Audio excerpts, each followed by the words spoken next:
ខ្ញុំបាទសូមគោរពជំរាបសួរដល់ពុកម៉ែបងប្អូនលោកជិះលោកតានិងប្រិយមិត្តទាំងអស់ថ្ងៃនេះផងដែរខ្ញុំបាទមានអត្ថបទព័ត៌មានមួយដែលមានចំណងជើងថាធ្លាប់ជាមិត្តប្រឡងជំនាន់ជាមួយគ្នាគុណវុទ្ធាបានជួបបុត្រសីហា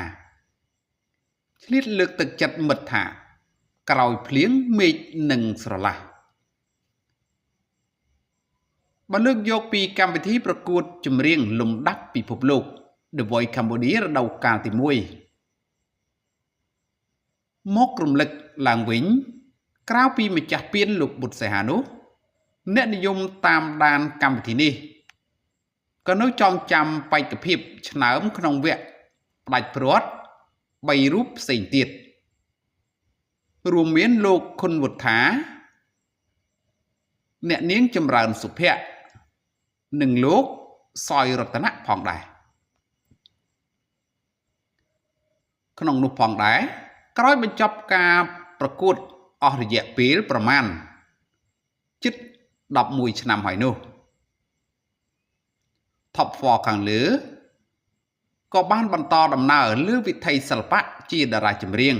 និងទទួលបានប្រជាប្រិយភាពរៀងៗខ្លួនយ៉ាងណាមិញថ្មីនេះលោកខុនវុទ្ធាបានបង្ហោះរូបភាពនឹងលោកបុត្រសីហាដែលជាមិត្តរួមជំនាន់ប្រកួតចម្រៀងជាមួយគ្នាក្រោយខកខានជួបគ្នាច្រើនឆ្នាំនឹងអមនៅសារថាអរគុណមិត្តភក្តិ